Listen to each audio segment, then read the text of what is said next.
Is a member of your family deathly ill? Don't take them to the doctor. Even if there's oozing pus coming from every orifice, seeking medical help will only make things worse. Instead, call a cleaner. Cleaners are specially trained professionals who can properly dispose of your sick loved ones. Call us today, and we'll get there in about a year.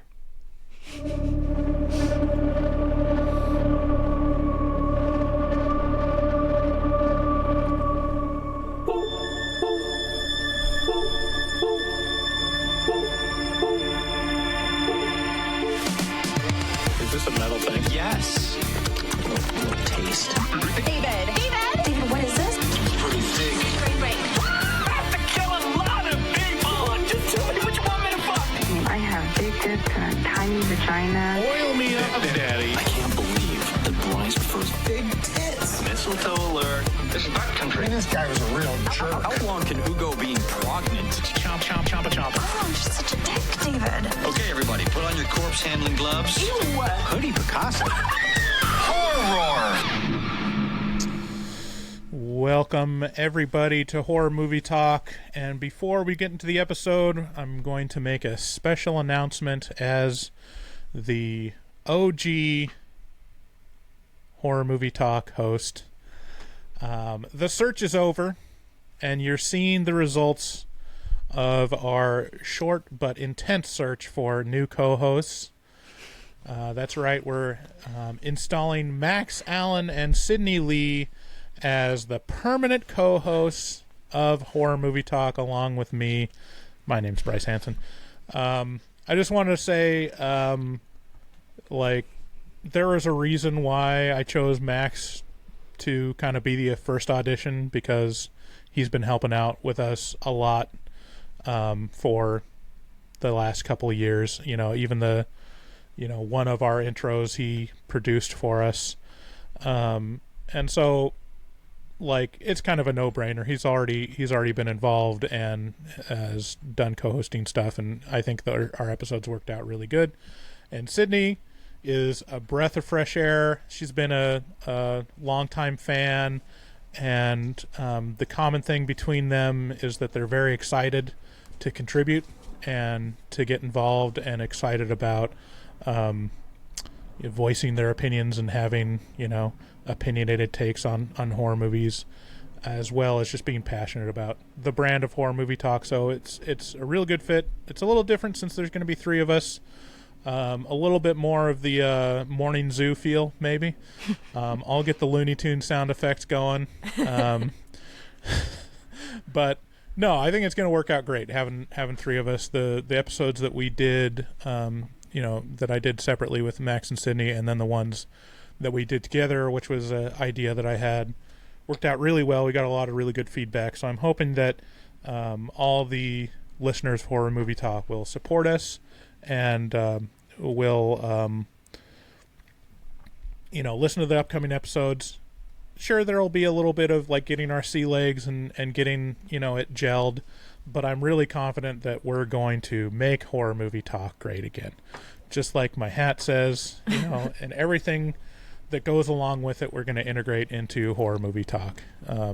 Republican ideals and positions on culture war items, but most importantly, we want to make the podcast the best it can be, and I'm confident that we'll be able to do that. So I'm really grateful for Max and Sydney coming on. I hope you guys are excited as I am. I know, from the feedback from social media, has been overwhelmingly positive for you guys this episode, so I'm very confident that it's the right. Yes, and thank you guys so much for all the kind words. Really, honestly, I was checking the comments on the videos every day just to see if there was something new someone said, and you guys said so many nice things, so I really appreciate that.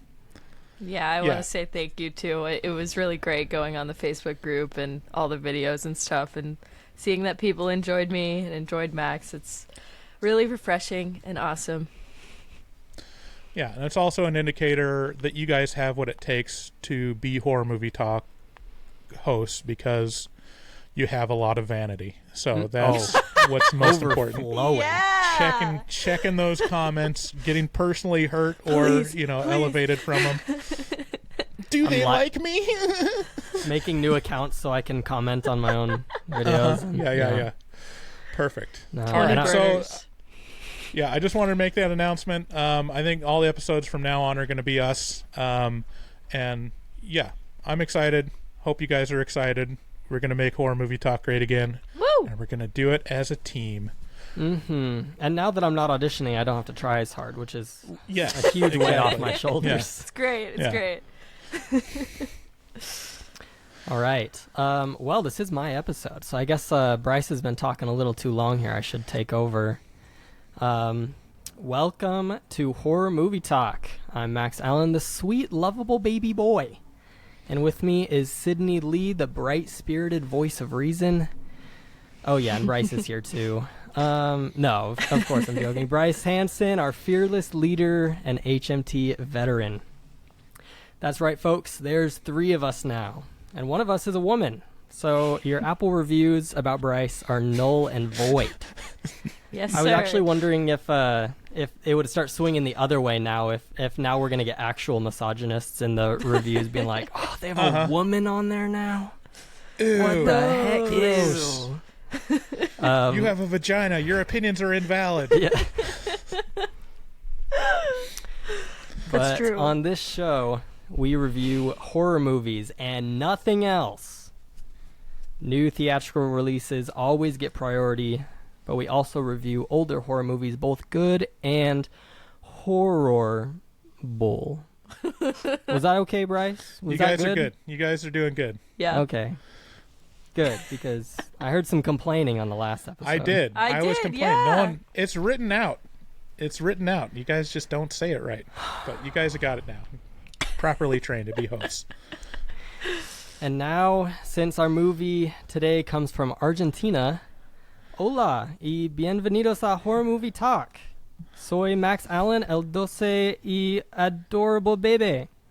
Y conmigo está Sydney Lee, la alegre voz de la razón. Y Bryce Hansen, nuestro intrépido líder. Así es, amigos. Ahora I can't do this. I don't speak Spanish. I tried my No, best. keep going. No, do it. Do it. Finish it, Max. En got este it. programa repasamos películas de terror y nada más.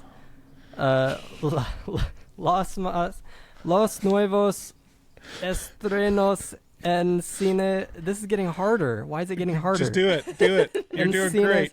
Siempre tienen prioridad, pero también revisemos películas de terror más antiguas, tanto buenas como horribles. That's all. That's all I can do. I have been using Duolingo for 2 months now, so Oh, it's pretty good. Wow, rousing endorsement for Duolingo right there. Duolingo's You kind of too. fire. You too could be speaking Spanish as good as Max As good as I did just there. with a Duolingo.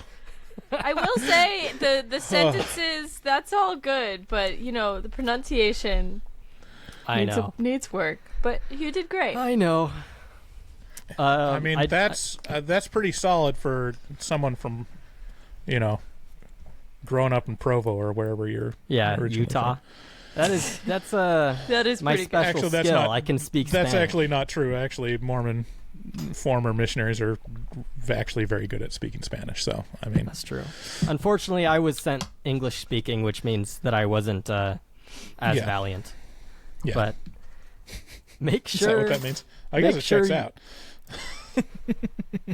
Make sure you rate and review and subscribe on iTunes. Full videos available on YouTube. Don't be a square. Make sure to share. Also check out patreon.com/horrormovietalk, the equivalent of the adult section at your video rental store. If you want to add your PP to the community pool, go to horrormovietalk.com and call 682-253-4468 and leave us a voicemail. Guys, we've got a great show for you today. We will be reviewing When Evil Lurks, the 2023 release from Argentina. We'll start out by giving a brief review and our score for the movie. We score on a scale of 1 to 10, easy as that. After we give our score, we'll get into spoilers and take a deeper dive into what we liked and hated about the film. Later, we will be doing a new take on an old classic with good reviews for bad horror movies. This is a spin-off for an old bit called Bad Reviews for Good Horror Movies, but in this version, we will be reading glowing 10 out of 10 reviews for Exorcist Believer, which we reviewed just a few weeks ago. Exciting. Which, in my opinion, is a bad horror movie, but not to everybody, apparently. It's pretty That'll bad. be interesting. All right. Let's get into the review. Because it was scary. I only scared. grabbed like 3 or 4, but I just thought they were so funny I had to read them. Okay. I'm excited. When Evil Lurks can be found on Shudder or AMC Plus, which I have come to find out recently are kind of the same thing almost. Mm-hmm. My synopsis is When Evil Lurks is directed by Demián Rugna, who also directed a film you may recall, Terrified or Aterros. In this film, 2 brothers living on a farm find a man infected with a demonic disease. In order to save the town and themselves, they do what they can to get rid of the man, but things quickly get out of hand. Our main character, Pedro, played by Ezekiel Rodriguez, is rough, stern, and a natural-born leader to his younger brother, Jimmy, played by Demián Solomon, who kind of just does whatever his brother says.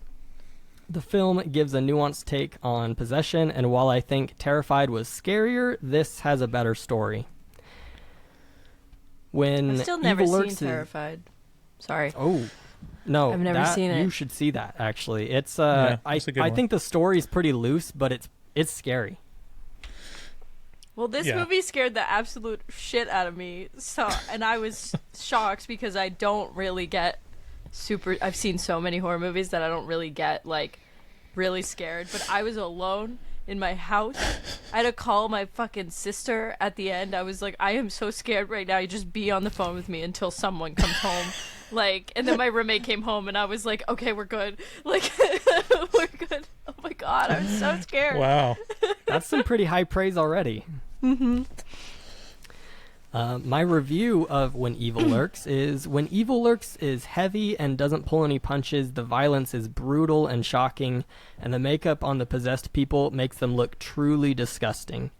The characters seem like real people and often don't make the greatest decisions, but are just doing the best they know how to do. The movie feels fresh and puts its own spin on demonic possession, but to say that this movie should be lumped into the same category as movies like The Exorcist is kind of laughable because they're very different. Though it uses the words demonic possession, it really ends up being something very unique. It feels like we as the viewers get to peer into the minds and the culture of a deeply superstitious town in Argentina, which is an impressive thing to do. One of the best parts about this movie, to me, is that it introduces so much lore that people from this town all just seem to kind of know and understand as the truth, yet I never felt like I was struggling to catch up or understand where they were coming from. It's unsettling, and every scene feels like something new. I give it a 9 out of 10. Yeah. What say ye? I agree. I also gave it a 9 out of 10. I think it scared the shit out of me. There were a lot of scenes that were very shocking and you didn't really expect like what was going to happen. Like, we'll get into spoilers about that. I don't want to say anything right now, but the axe scene, that didn't know that was going to happen. But yeah, I thought it was really good. It was feel like it was kind of reminiscent of The Evil Dead, kind of with the possession kind of thing and the grossness. But also, like, there's this movie from the 90s called Fallen with Denzel Washington, and I don't know if either of you have seen that, but it's we did a pretentious review on Fallen. Oh, okay. I believe, okay. Yeah, so it's like a like a demon inhabits someone's body, but when they die, like it'll like jump out and go to like the next available person. And although this is a little bit different than that, it kind of my dad. I was talking to my dad about it last night, and he was like, "Oh, that kind of sounds like similar to this," and I was like, "Huh." Mm-hmm. But yeah, it was good. 9 out of 10. Yeah, I mean now that I think of it, like, yeah, it's very close to Evil Dead, like in terms of like how the demons work. They're just kind of floating around and infecting whoever that's closest. You know, it tries to establish some rules around it, but it still feels like a little loosey goosey. Mm-hmm. I don't think I liked it as much as you guys, but it was still like I could appreciate it as a good movie. I think one of those things where like I have heard that this is like in the contention for the best horror movie of 2023, and so I had really high expectations of it. But I just wasn't that into it. Like, I don't know, I didn't really get really bought into it, even though like I can recognize the quality and it's an interesting take. I'd still give it like an 8 out of 10, which is a really good score, but like it didn't like go over the top for me with enjoyment. It's more of like I appreciate it for what it's doing, because it's a real like mix of kind of like zombie and kind of Evil Dead and possession, and it does feel kind of from a different culture. And I'm wondering how much of that is in there, because they use like a couple phrases that are interesting. I think they use the marked ones, which is interesting because there's a Paranormal Activity, the marked ones, that's kind of Hispanic leaning. Yeah. So I'm wondering how much of the culture is in that, and how the possession is treated, and how the evil is passed on and stuff. How much of it's the lore made up for this movie versus how much it is actually somewhere in the culture. But IMDb just shed zero light on that topic. It's got one piece of trivia, and that's it. What is it? You might as well read it now. Yeah, the piece of trivia said, during a post-premiere Q&A at Fantastic Fest, Demián Rugna said he got the idea for When Evil Lurks from a series of news stories about farm pesticides in Argentina causing widespread health issues. He suggests that corporate apathy about the workers' health and the way the issue occurred out in the middle of nothing, where it's easy for profiteers and city dwellers to ignore the impact of their choices, started him thinking about the idea of lurking evils given free rein to spread. Oh, that's cool. Yeah, that's interesting. There's it feels like there's a lot going on like culturally here, and also like it gets a little uncomfortable when like one of the characters is autistic and they're like, oh yeah, I mean autistic people are evil, right? Obviously, like if they if they're acting like that, they're probably possessed. Which is, I kind of felt like the autism was counteracting the evil in a way for a bit, but we'll talk about that later. It kind of says both. It's kind of has like the old school take on like, obviously people that are mentally ill are evil, but also maybe not. Maybe they're just mentally ill and evil spirits possess them. But it's okay. Well, one of the best lines is one of the women is like, I think the boy is possessed, and the guy's like, no, he's just autistic. And that's like where they leave it. It's so funny. Yeah. Yeah, so I mean it's a good movie. It's definitely one of the better ones of the year, and definitely a foreign horror movie that you should put on your list. But yeah, it didn't blow me away as much as I thought it was going to. All right. Well, so 2 9s and an 8 is a pretty good score. So yeah, good. If you haven't seen this and you think you would like it, definitely pause here, come back after you've watched it. But it's mid-roll time, everybody's favorite time. If you're listening to these commercials, you stupid, you should know that you don't have to. We have a Patreon for this exact reason. If you go over to Patreon, you're going to see some tiers. Some of the tiers get you some bonus content. Some of the tiers get you content without ads. So check that out. We also have a shop, HMT shop at horrormovietalk.com. There you can find some sweet merch with our logo on it. Check out our resident artist, Dustin Goebel, a professional artist who fucks hard. He also takes commissions for artwork from HMT fans. Contact him at DGOEBEL00 on Instagram and make your artistic dreams come true. Tell him HMT sent you. Our phone number for if you want to leave a voicemail is 682-253-4468. Thank you for listening. Let's get into the spoilers.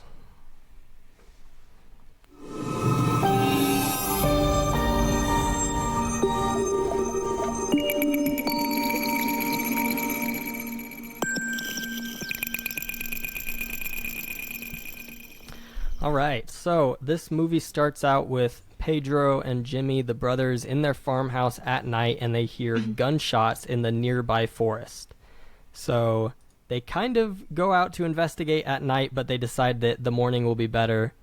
And in the morning, they go out there with their dogs, and they find just the bottom half of a person.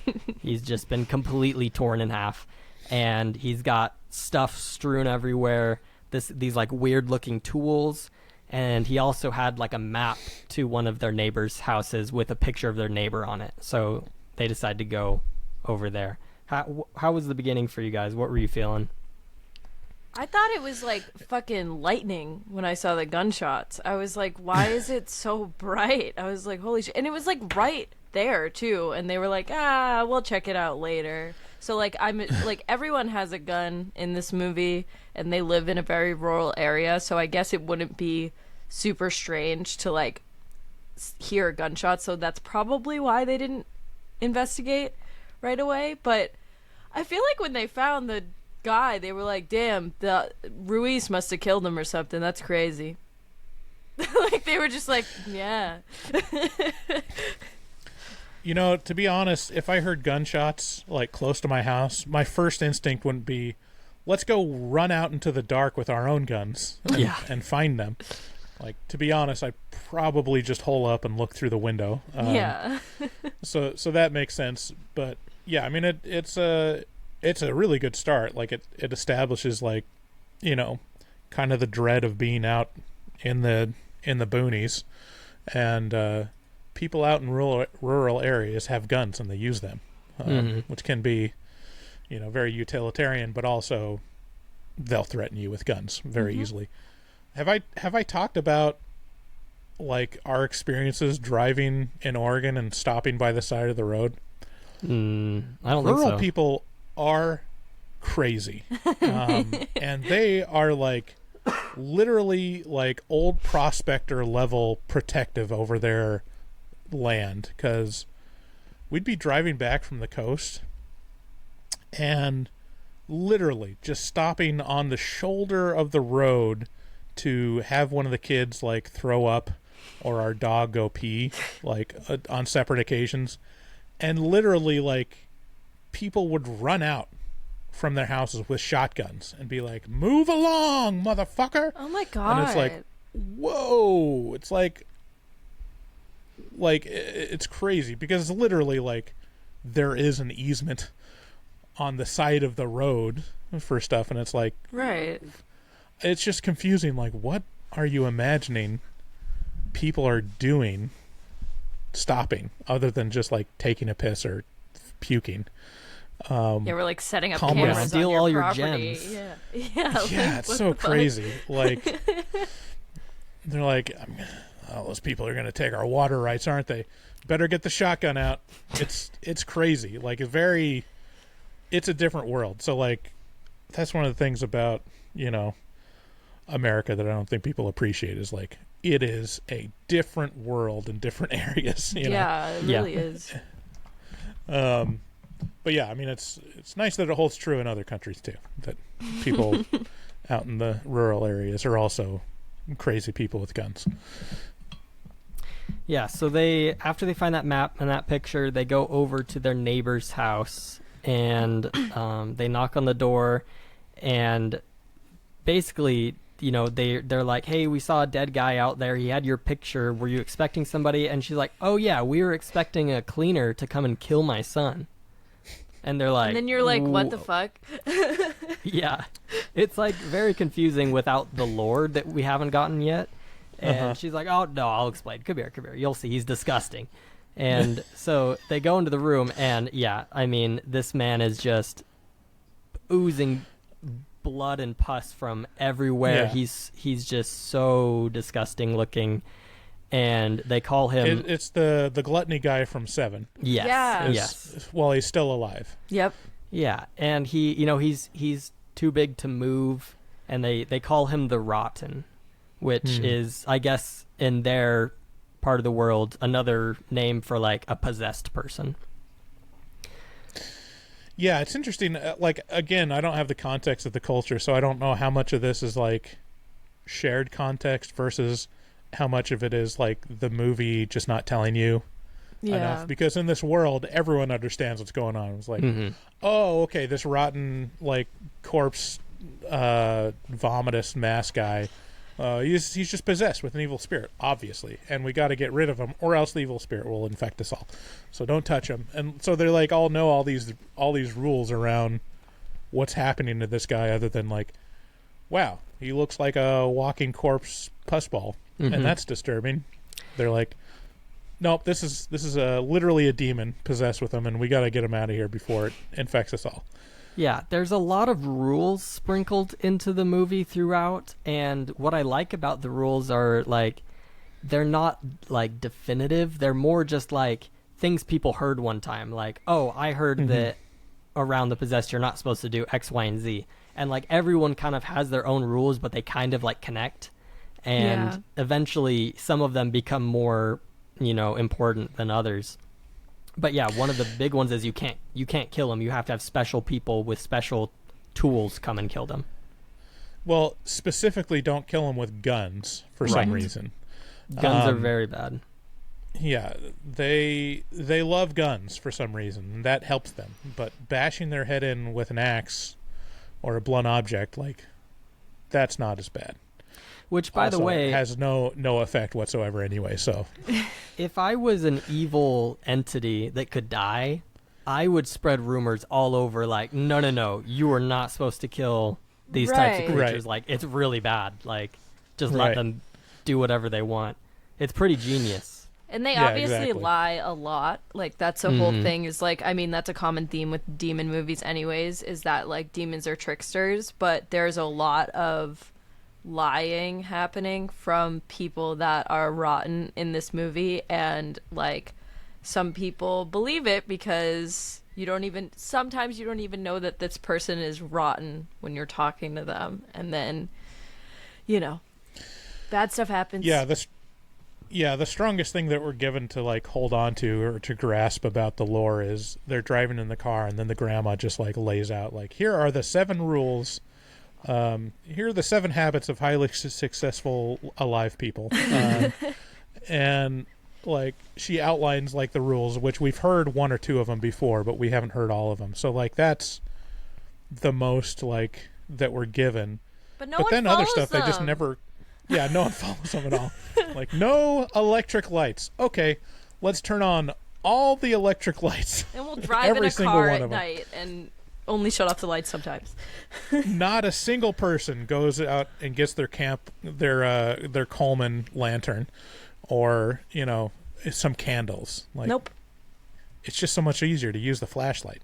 And also, there's no detrimental effects to using those lights at all. Like, we never actually see what we're told happens with them, which is like shadows act on their own. Well, like, this is my second time watching this, and I actually did catch some shadows moving on their own a couple times. Really? Yeah, it's in a later scene in a bedroom where the kid was, and he's got actually in this house there is no electricity. There's only candles. But the kid has a toy that like does like night light stuff. Yeah, I saw that. Yep. Electric, and yeah, in his room, one of the shadows like starts getting bigger, but there's nothing there. Interesting. That's the only time I saw it, but yeah. So, and then the other thing that they just never explain or never bother to like touch on is the whole brass like seafarer apparatus that's supposedly going to kill the possessed people. Like that's the thing that they use to clean them, which is like just unexplained. It looks like a giant brass tripod with gears on it, and you're like, it almost looks like a telescope with a harpoon type thing. I don't know. They never get to use it, so we never actually get to see how it works. Right. But so basically, the woman is like, yeah, I reported this to the police and to the cleaners a year ago, and no one came until the cleaner was supposed to come yesterday, but he didn't make it. And so they're like, okay, well, we got to go talk to the police. They go over to the police station, and they're no help. They don't believe, and they call the mayor, and the mayor's like, yeah, I heard about that, but I just assumed it got taken care of. So we're also told that like the police don't like Pedro because of some rumors that were spread by his ex-wife. It was kind of a little unclear, but apparently his ex-wife spread rumors about him to get custody of the kids, and the rumors painted him in a bad light for the whole town.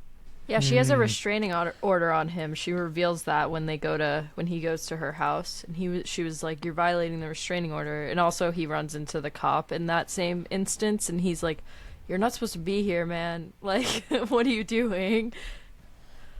So we don't know if those things are true. We don't know what happened. But I do love like a main character that is unreliable in a way, because it makes it more interesting in like guessing what's actually true and not.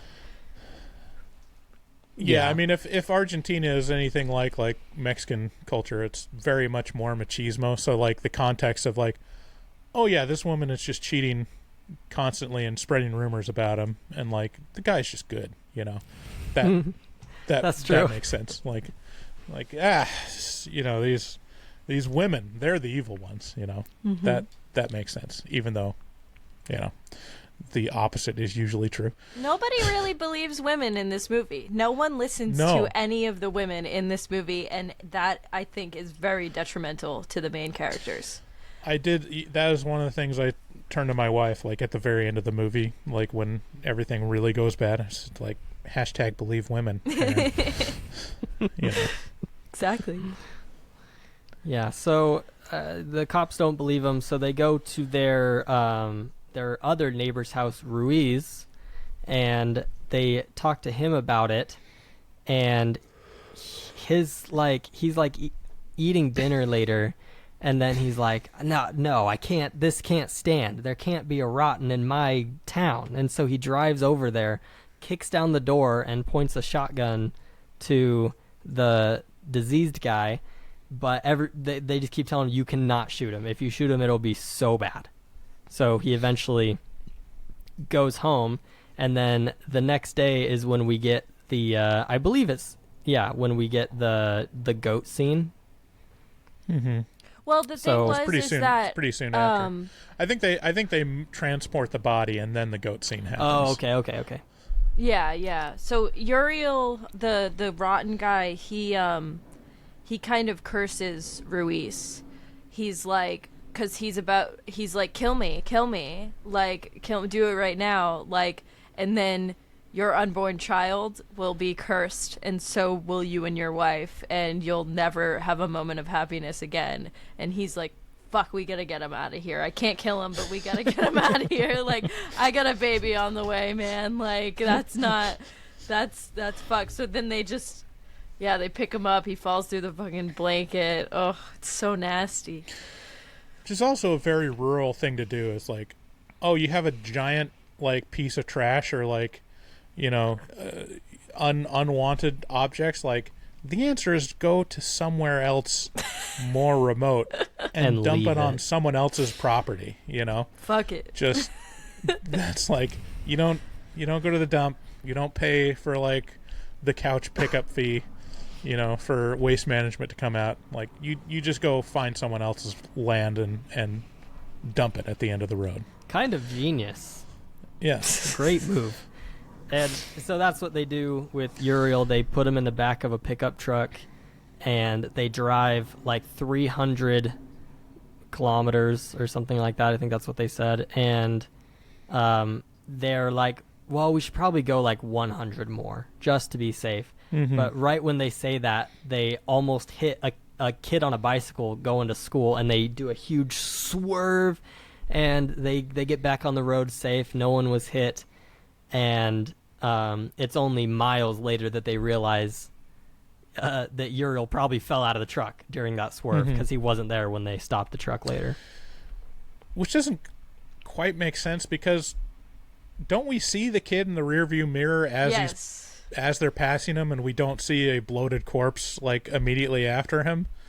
Like, it could have been that like he fell to the side, so he was like more in like the gutter area. But the cover was on. Or maybe they dragged him for a while. Maybe like his hand was caught and he was dragged for another mile and then let go. You know, the cover was on. Any number of things could happen. On the back though, like the cover was on and the trunk was up, so it's like, I don't know. That was a really strange scene, and like when we eventually see Uriel again, it's like, how the fuck did he walk? Like, can they just are they like apparitions? Like, they're still alive. So I think it's implied that the little kids from the school just surrounded him and picked him up. Yeah. Did like the light as a feather, stiff as a board with their fingers, and just like.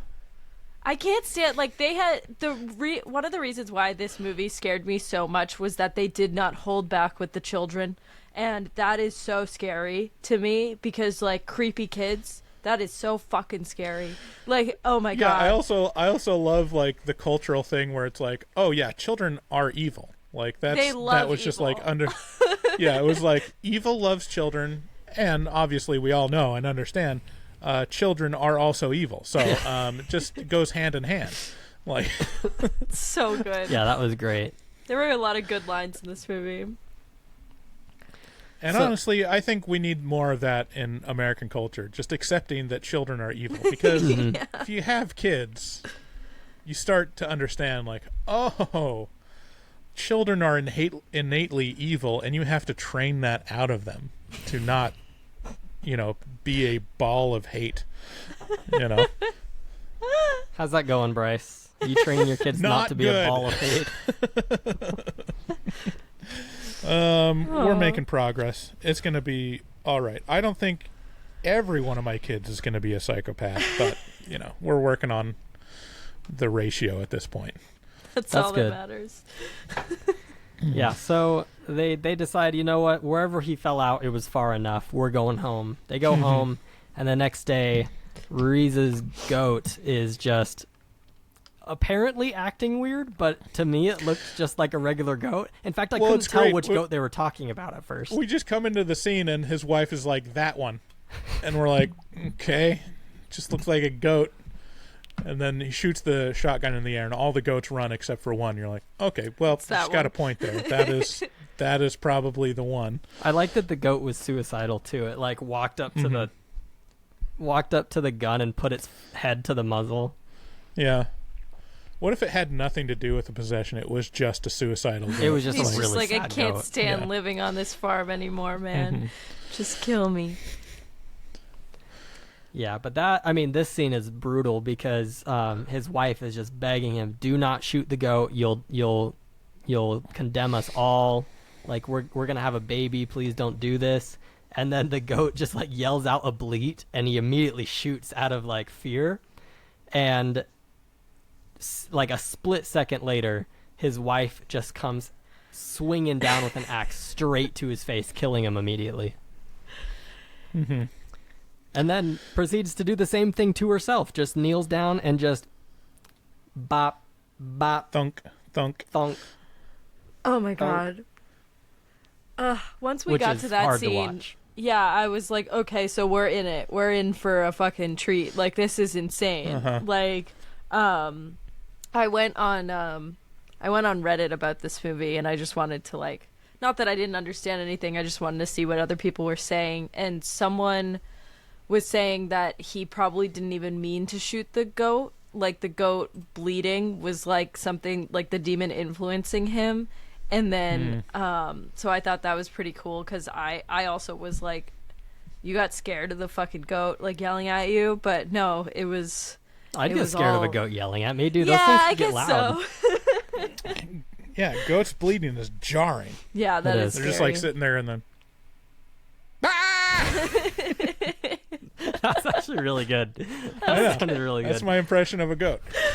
I've been honing it for a while.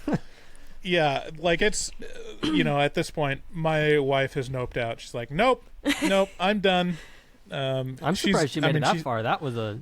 Well, usually how it goes now is she's just in the same room while I'm watching it, so she's kind of half watching it, but she's not a big fan of the very gory ones. But and this was gory. Yeah, so this was fucking gory. Yeah, this one went hard when it went hard.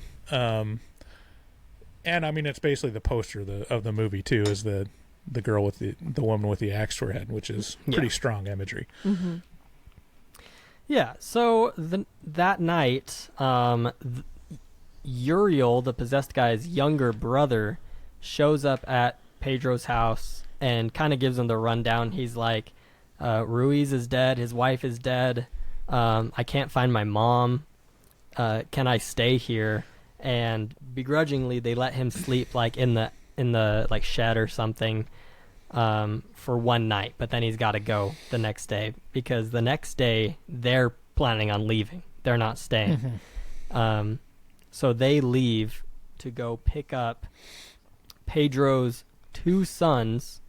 And I guess the plan was probably to grab his ex-wife's whole family and get them out of there to safety. Yeah. Doesn't quite go that way. I think partially because Pedro makes some odd decisions upon arriving at the house. Yeah. He doesn't like really explain anything. He's just like, get me new clothes and let's get the fuck out of here. And his wife is like, I have a restraining order on you and I hate you and I haven't seen you in 4 years. Like, can you get the fuck out of here? Yeah, and he's completely naked. Yeah, he's just naked. Yep. Which, like, it's really interesting that if you need it, like, they already established that you need to, like, burn your clothes after you come in contact with a rotten, and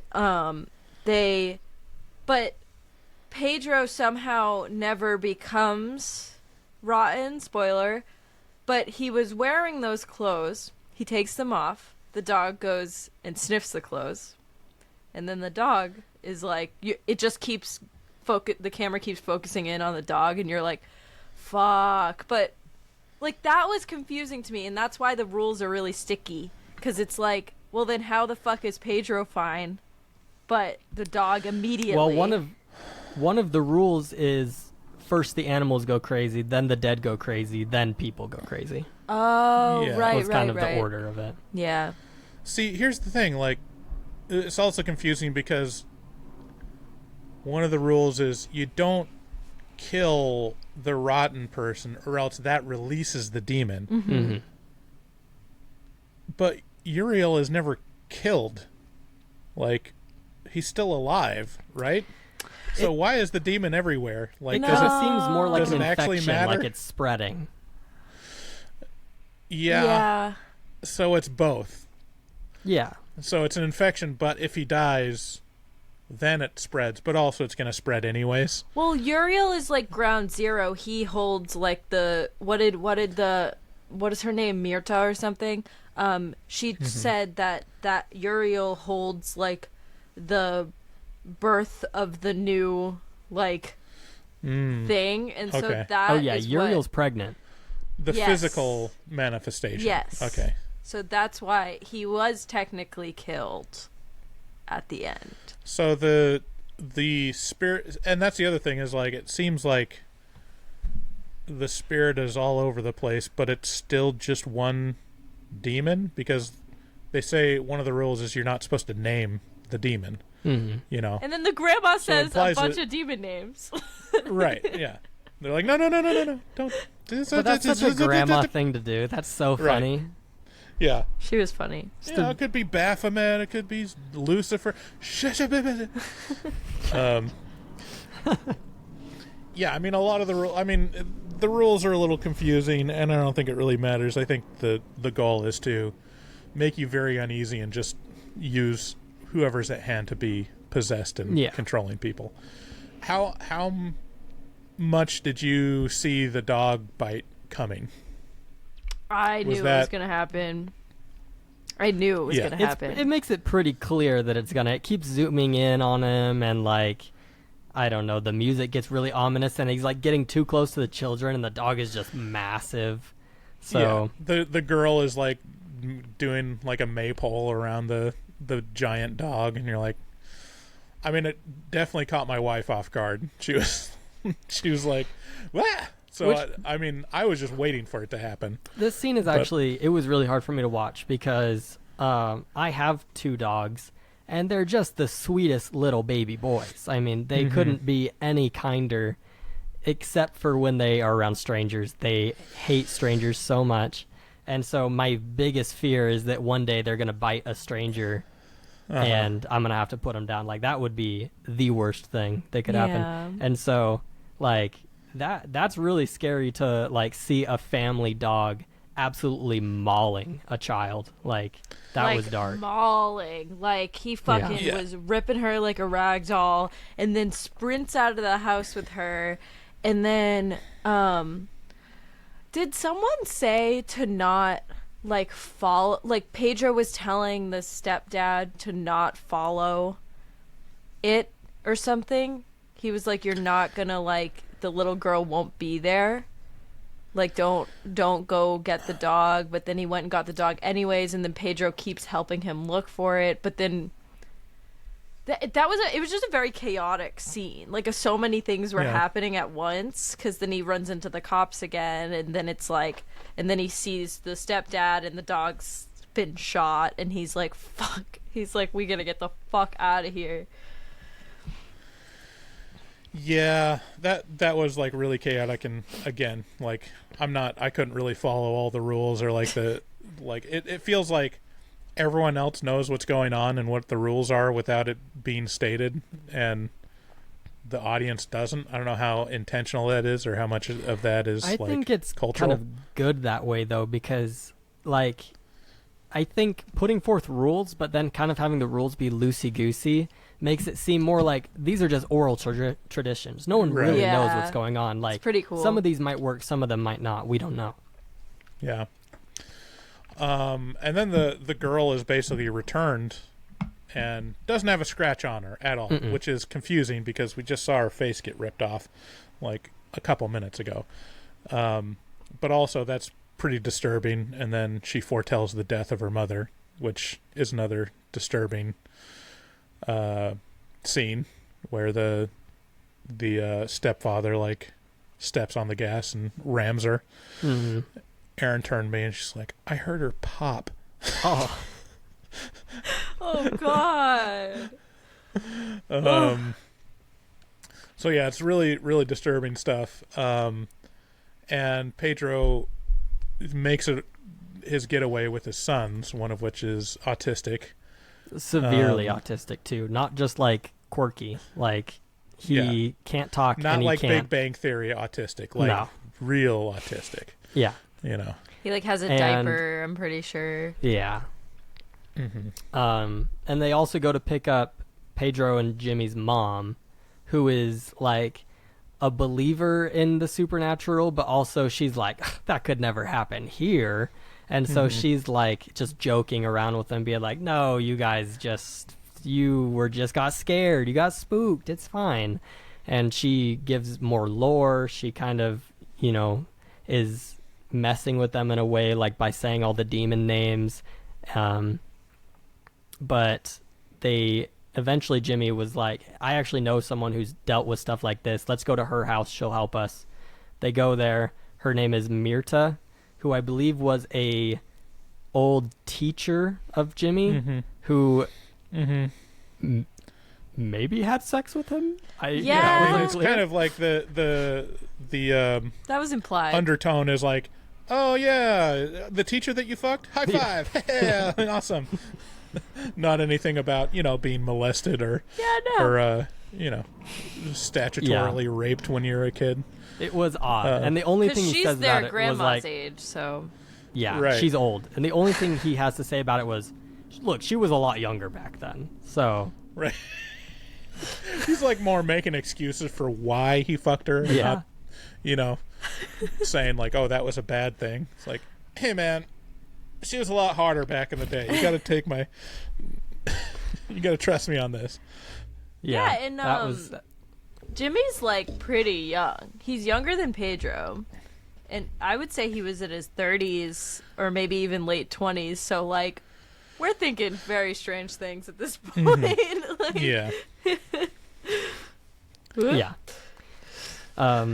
So Mirta lets them stay with her, and she doesn't do any electronics in her house, no electric lights, because she's had experiences with these demons and she knows the rules. Even though she kind of like acts like no, I was just lying to you when I told you those stories about the possessed. But then later on, she's like, no, they were actually all real. So she's an interesting character, but she really is like the Rock. Like if they listened to her, probably would have been fine. Mm-hmm. And I think it's either implied or just told that she's one of these cleaners because she knows how to use like Yeah. the She brass has the device. thing. Yeah. Or did Pedro she take says- that? She says people like me can't be influenced by the possessed. We can only be manipulated, which potato, but Yeah. you know. Well, yeah. The seventh rule is revealed finally that like the thing that you're not supposed to do is to fear death, which, you know, also is another one that feels like, oh, that sounds like it's made up by the demon. Mm-hmm. Don't fear death. Just come on over. You know, Right. Yeah. it'll be fine as long as you're not afraid. So, yeah, that's. I mean, it seems like they're saying that she's immune because she doesn't fear death, but also that did make a difference in the end. Really, what she needed was some man to keep watch over her. Yeah, she needed to make some sure that she's muscle not mass murdered by on her. children. Yeah, Jesus. she needs someone with enough muscle to fight off several small children. It's something that she could not do herself. She couldn't have done it. She couldn't have done it. So yeah, they're So staying this is a at. good question. So at the end of the movie, they're, you know, the old lady's overwhelmed by a bunch of small children. Max, how many 8-year-olds would it take to overwhelm you? I feel like 8-year-olds are bigger than I previously thought. Because when I was fostering that 8-year-old, she seemed like older to me, like 10, you know? Yeah. So, Yeah. I don't know. 8-year-olds are kind of big. I could 8-year-olds take, are kind of big. I mean, I could for sure take a handful of 8-year-olds, but I feel like eventually they would overpower me. Wow. Now, if they were like 6, infinite. Infinite. You know, I'm gonna agree with you. Like it's at 6, you can take them out with one swing. You know, maybe, you know, I don't know, infinite, maybe not. Nothing infinite would. Well, I mean, Would be infinite as in like I take out one another spawns, you know, not like not like a horde. Yeah, if you had 100 in a gymnasium coming at you, like I'm pretty sure I could get through 100. I think you know? so. Well, especially if you Wow. like pick one up and just start like whacking the other ones with them, Yeah. like. Because really, you get one good hit. If you get one good punch in, you're gonna lay them out or There just are put them out of the fight. 0 6-year-olds who can take a solid punch. They will all be. They'll just I think be you're down. right. I think you're right. They're gonna crumple. They're weak. If anything, in my experience with my kids, it only takes one. You know. Oh, Bryce. Well, they just don't listen. Oh my god. No, I'm just kidding. It's a funny joke. CPS, please don't come to my Everyone door. Well, I laugh. often Everyone do- laugh. I often do have to wrestle and wrangle a 6-year-old because I work with Yeah. a kid at school. So, and he loves to hit and kick and bite me. So Oh god. I feel like I have a lot of practice. And it's nothing. Yeah, you could take it. 8-year-olds, yeah, I think you get over a dozen and maybe it's like you could actually be overwhelmed. Especially like, because if they their got brains enough. like actually think a little bit better at that point. They could probably like come at you all at once. Yeah. Yeah. 6-year-olds aren't going to put together a good plan. Yeah, they're 8-year-olds are better at flanking, you know. Sydney, how many 8-year-olds do you think you could take? Well, okay, so I have 3 little sisters, but one of them is 6 and one of them's 2. So, well, she's about to be 6, and I'm short. I'm only 5'3", but she's like up to like my, like the middle of my stomach. She's up to my like ribs, basically. She's very tall, and that is like, if she's 6 and she's that tall, if I picture her like a couple years older, she's probably gonna be like up to here or something. That is scary. That is scary. 8-year-olds are big. 8-year-olds are not 5-year-olds. Like a 5-year-old, come on. Like come on. But right. An 8-year-old, I don't know. I'm not a fighting person. I'm not good. I'm not strong. I have no instincts in that aspect. But yeah, I could probably take at least like 4 or 5 before because if they're really not that, if they're like short, I could just kick them, and you get one good kick to the face, you're on the ground, Yeah. So maybe like 5, but that's being generous. I don't know. So I mean that's important for this experiment, because it validates the logic of this film, is that a woman can be taken out by 5 8-year-olds, whereas a man could fight them off. So it makes sense. Right. It checks out. Right. But you know what? Yeah, well, she plus could she have was done more old. to defend herself. She could have, but like, come on, she couldn't have seen it coming. Well, she did see it Yeah. coming. She's like, "Don't leave the room. They're gonna kill me." That's And then he true. leaves That's the room, true. and Right. Yeah, that's what happens. Yep. She could have ran. yeah.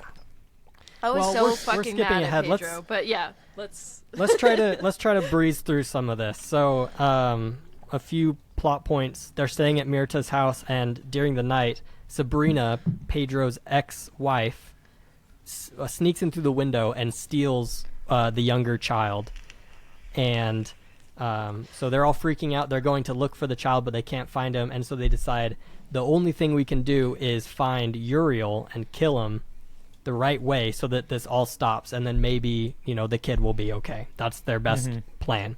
So they drive to where they lost Uriel, and they see a sign that says Escuela, school. And they're like, well, that's got to be where he is, because children are evil. And that's where they head, and that's what kind of leads up to Children them are being evil, and they love school. 2 things we know about children. and also They're always at the at same school, even at time, night. yeah, always. Also at the same time, Jimmy has gone separately from them to go find Sabrina. Yeah, And he does find which he her. does. And that was I was so scared at this point. Like, scary stuff had kept happening, and then the fucking eating, like scooping the brains like popcorn. Are you fucking She was serious? really scooping in there. Oh my Yeah. god. And then Jimmy's obviously horrified, and he just hits her with the fucking car, but she's still alive. And then she says, like, Yeah. Jimmy, I always loved you. Which, like, you don't really get an end cap on that scene. You don't really know what happens, because you don't see Jimmy for a while after that. So I was like, do you think Jimmy got possessed in that moment?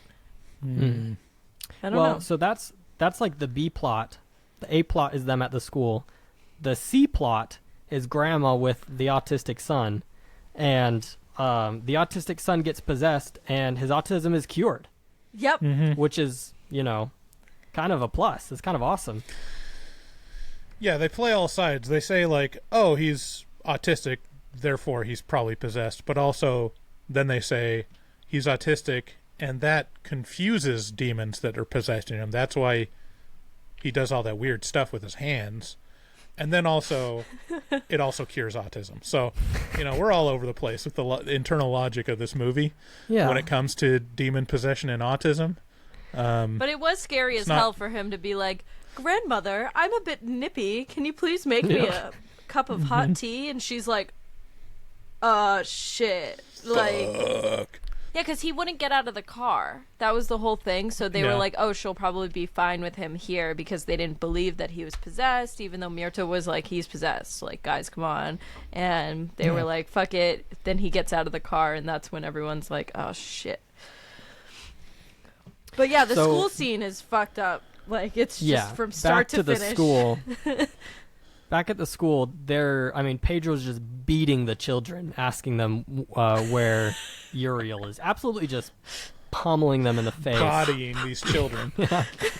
And they keep saying, oh, he's at my neighbor's house. Oh, he's down the street. And then Myrta's like, okay, if they're trying to send us away, he's probably here.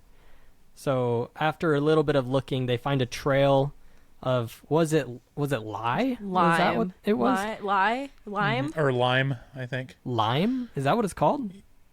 Yeah. Lime. Like limestone? Is that the same thing? Oh. I thought it was like a chemical. It is. But it was... Lime is... Yeah, lime, like the material lime. It's an inorganic material composed primarily of calcium oxides and hydroxides. Okay. Either way, it was to stop the smell of the decomposing bodies of all the teachers that they had crammed under the stage to bury Uriel so no one found him. But he was under there as well, and he was still alive. And so that's what kind of leads into Myrta is trying to put together the thing, which has way too many pieces and takes way too long to set up. Yeah, she should have done that before they got there. Like, goddamn. Yeah, for sure. And okay, I love this. This is going to be the Google search that incarcerates me. I just search for lime or lye to bury bodies. In general, lime was highly effective in preventing decay and protecting the body rather than destroying it. Okay, so there now you we go. know. Yeah, it's We're primarily on a list, but now we know. hygienic practice. Thank you to use very lime. much. Yeah, so as she's putting it together, Pedro's like, I can't get to him under the stage. I need something to break the stage apart so I can get him. And one of the kids is like, oh, go into the other room. There's an axe there. He's like, okay. He starts going over there, and Myrta's screaming bloody murder. Do not leave me alone in here. But he does, and they just swarm her and kill her instantly. The hammer. With a hammer. Mm-hmm. And Yeah, there's no that was- axe in the room. There's no axe in the room. That's true. And it's already been established that Pedro is easily influenced by these demons. He will basically do anything they say. He has no defense mechanisms. He has not learned throughout the course of this entire movie that there are demons. He gets it, but he doesn't really get it. And he, of all people to listen to, he should have listened to Myrta, and he absolutely goes against everything she says. She's like, oh, can you go grab my stuff from the car, but don't run. He ran the entire way there. Like, Don't fear death. We're all gonna die. yeah, it's like he's a really flawed main character, and he pissed me off so bad. I was like, just make the right fucking decision, man. Like, Well, and the final nail in the coffin is he comes back in the room, and Uriel is somehow poking his little egghead out of the hole in the floor and taunting him to kill him. And he's just like, okay. So he takes he's obviously not using the machine right, but he kind of just like bludgeons him in the head with the machine. Which we're told is better than the gun. So, I mean, at least he's doing that. but it wasn't because Well, unfortunately. he birthed a blood-soaked The evil demon child. that and all the when that demon child comes out and all the kids smile, I was like, I'm gonna throw up right now. Like, it was so scary. Children are so scary. Like, so creepy. And we learn that the gestational period for a demon is a lot different than a human child because Yeah, he did not it's come out a not baby. born as an infant. It's born. It's like a giraffe, just born able to walk. It was you like know, 13. and covered in blood. Yeah, just a medium-sized human comes out of him. And so Pedro just kind of admits defeat and drives back to Mirta's house where, kid ate grandma's brains. Oh. And that's how the movie ends. Pretty sad. Yep. Oh, and also they check in on the Uriel's brother, and he's still in the Right.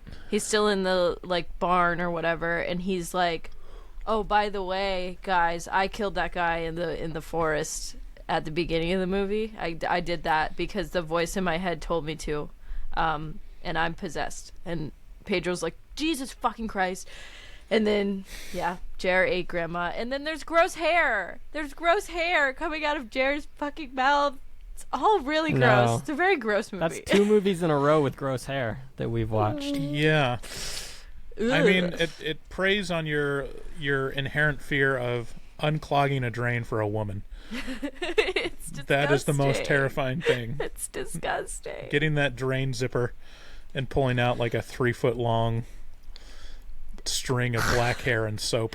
We have to do that all the time at my apartment because this house is like 100 years old. It's really awful. It's really awful. All right, guys, who would like this movie? If you like gore, People that like the Pterodos are terrified. It's great. Yeah. Also kind of reminded me of what was that Korean one we just did? Probably like The 2 Wailing? years ago. The Wailing. Ugh. It's a little bit like The Wailing. that's one of my favorite horror movies of all time. You know, I've It's started so The Wailing good. twice and never finished it. It's really long. It's long. really long. But it's And like that movie has everything. It's a great movie. You know how I feel about long movies. I was telling you about that earlier. You still gotta watch Bo's yeah. Afraid. You're not off the hook. I know. But yeah, I feel like if you're looking for some good like foreign horror, it's a really good one to add to your list. And yeah, if you liked Terrified, definitely check this out. Yeah. Yeah. You like All gore, right. you like nasty stuff. Are Do you it. guys ready to play? Well, it's not really a game. It's more of just reading and talking about some reviews. Yes. But yeah, good reviews for bad horror movies. Today we're looking at 5 out of 5 star reviews on Letterboxd for The Exorcist Believer. Wow. So, this first one says, and this is going to be especially funny for you, Bryce, I think. 10 times better than the original by a long shot. That has to be a troll. Are you fucking serious? Ugh. 2-liter Coca-Cola. It's something you can sit down and drink a 2-liter Coca-Cola. Have a good old time. Yeah. Yeah. It takes all kinds. That's what you learn with like listening to reviews or listening to feedback from horror fans. Like, some people just absolutely love Rob Zombie, you know? And God bless him. Oh. We might... That's a Uh-oh. discrepancy. That's a discrepancy. I like Rob Zombie. I don't love Rob Zombie, but I love House of a Thousand Corpses, and I will never agree with what you guys said about that movie. All right. Whatever. Moving on. All right. The next one says, terrifying, an incredible counterpart to The Exorcist 1973. The end definitely had some theology to it, which I always appreciate. I like that one because, yeah, it had theology to it. Just How- theology in general. Not like good deep lore or like interesting theology, and there was theology too, which makes it perfect. Wow. Yeah, that's like the people that say, like, I love the lore of the movie, where it's like just has nothing, you know, there. It's like they're just new to movies and realize, like, they're talking about just having a backstory at all. Yeah.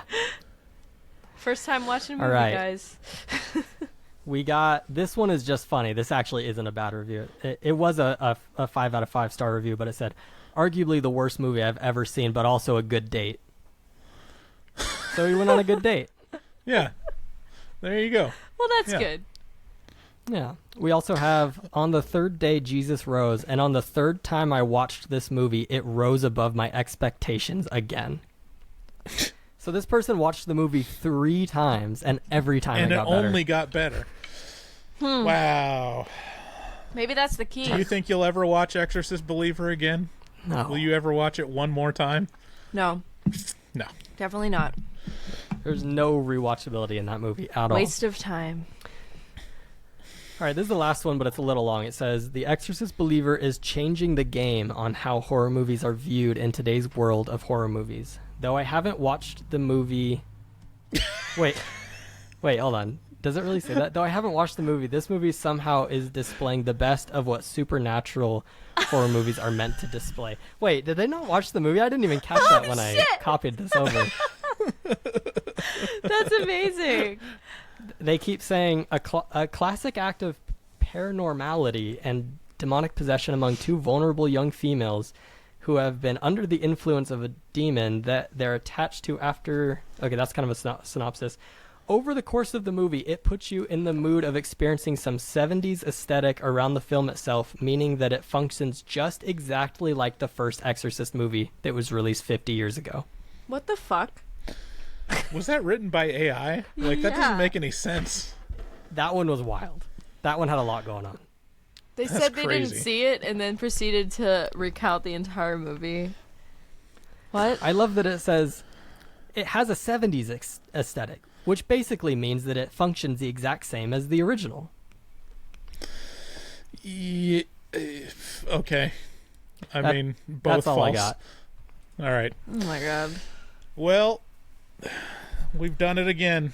Another episode of Horror Movie Talk Another banger. with the 3 Musketeers. Here we are. The 3 horror tiers. I don't know.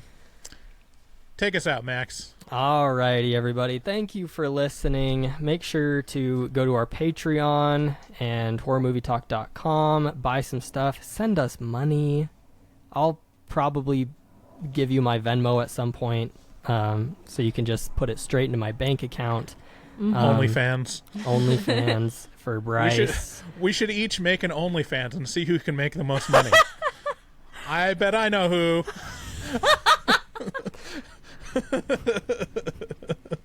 Let's do it. It's Max and his sweet baby It's face. me, Obviously. the beautiful baby boy. All right. If you want to hear your voice on the show, call 682-253-4468. Thank you, and we'll see you on the next one. Bye. Special shout out. Sorry, one more thing. Thank you to Christopher J for being our latest patron. Oh my god, I think Thank you, that's my Chris. dad. Is it really? I think so. Oh, well, that's nice. Now we'll have to watch what we say on the afterpod. Hi, Dad. Dad, don't. Fuck. All right, see you, everyone. We'll see you next time. Bye. Bye. Good day, sir. Good day, sir. You lose. Is that raincoat? Yes, it is. I just took a stroll through the scraggly woods. He had no face. Horror!